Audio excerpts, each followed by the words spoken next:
It started with silence, the kind that sits heavy in the air right before something bad happens. Then came the howl, long, sharp, and close enough to make every farmer freeze in place. Out in the dry plains of Texas, that sound meant only one thing: the coyotes were back. For weeks, the farmers had been losing animals. Chickens gone overnight, goats torn apart, calves missing without a trace. Every morning there were fresh tracks, broken fences, and patches of fur scattered across the dirt. These coyotes weren't scared of people anymore. They came close, bold, and hungry, and they always came in packs. It began small. One farmer lost a few chickens, another found his sheep limping with a bite wound. Everyone thought it was bad luck, or maybe a stray dog. But soon, the attacks came almost every other night. One morning, Rick Thompson, who'd worked his sheep farm his whole life, found 7 of his sheep dead.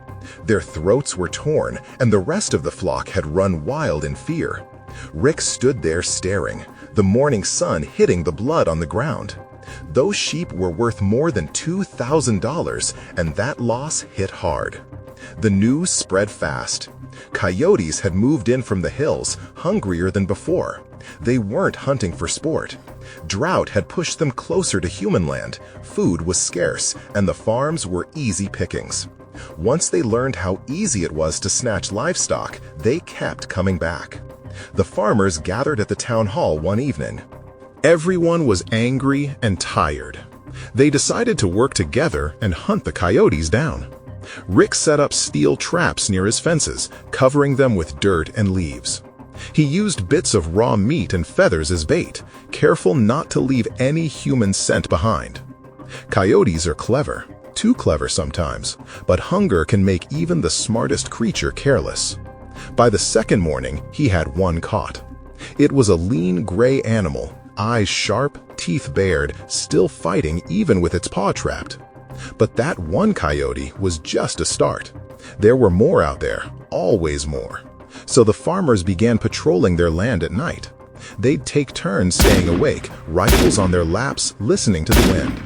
Some used calls that mimicked the cries of a wounded rabbit to draw the coyotes out. When the howls answered back, they knew the hunt was on. Even then, it wasn't easy. Coyotes learn fast.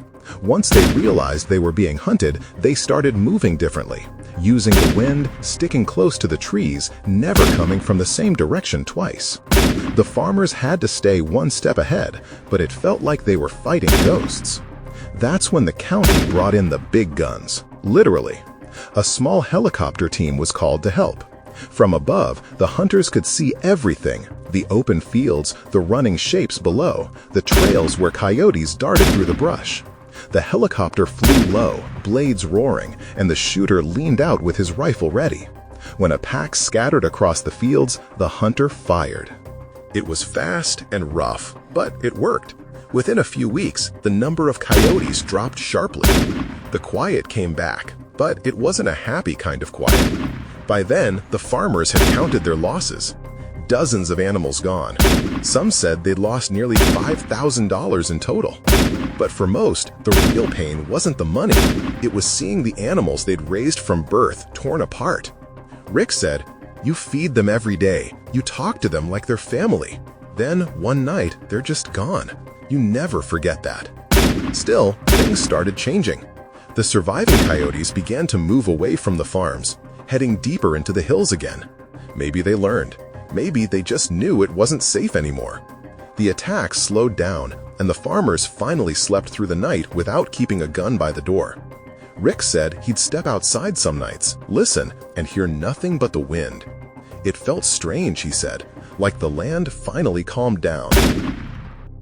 The coyotes didn't disappear completely, but the worst was over.